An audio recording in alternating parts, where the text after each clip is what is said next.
गर्भ से जन्मे उस सुंदर राजकुमार का नाम रखा गया मिथि, क्योंकि वो मंथन से प्रकट हुआ था। उसी ने मिथिला नगरी बसाई और उसके उपरांत जो भी मिथिला का राजा हुआ उसे विदेह या जनक कहकर पुकारा गया। विदेह इसलिए महादेवी क्योंकि उनका जन्म मृतदेह से हुआ था, और जनक इस कारण क्योंकि वो सारे राजा एक पिता की भांति प्रजा पालन करते थे। वर्तमान मिथिला के जनक अर्थात सीरध्वज मिथि की 37वीं पीढ़ी है। अब वही आपके पिता होंगे महादेवी, और आप उनकी पुत्री जानकी कहलाएंगी। हे कमल नयन, मुझे कब जाना होगा? अभी विलंब है महादेवी, और धरती पर तो हम दोनों को जाना होगा।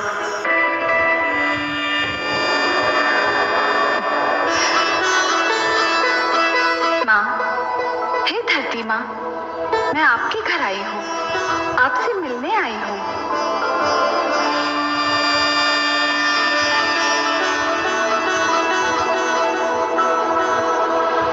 आप मेरे घर पधारी हैं, मेरे अहोभाग्य। हे माता लक्ष्मी, आपने जनकपुर को अपने पावन चरणों से छू लिया। अब यहाँ पड़ा अकाल अवश्य समाप्त हो जाएगा।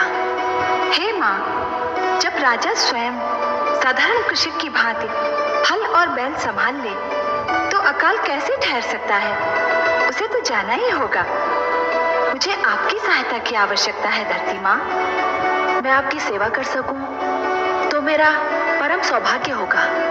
आदेश दीजिए, मैं भूमि कन्या बनकर संसार में आना चाहती हूँ। मुझे अपनी पुत्री के रूप में स्वीकार कर लीजिए धरती माँ। मैं अपने भाग्य पर जितना भी गर्व करूं कम है। आइए, मैं आपके लिए अपनी बाहें पसारे खड़ी हूँ।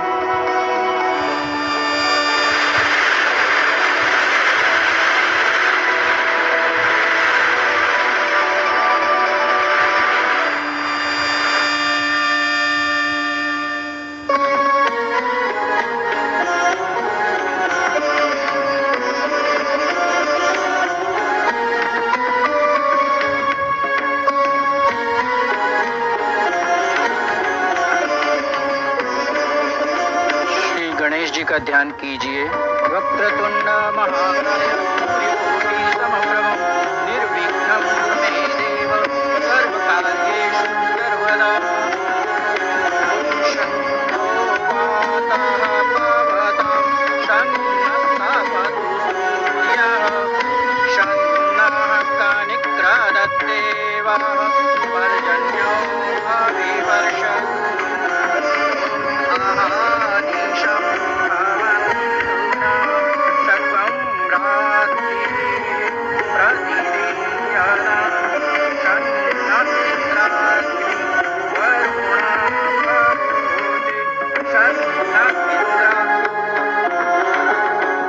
हे राजन, अब हल चलाना प्रारंभ कीजिए।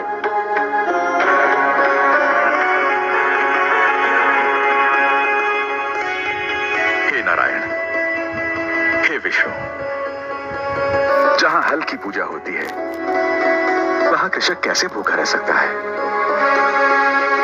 हे नारायण, यदि मेरे हल चलाने से आकाश का हृदय पिघलता है तो मैं सारी आयु हल चलाने के लिए तैयार हूं।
इसे उधर ले जाओ।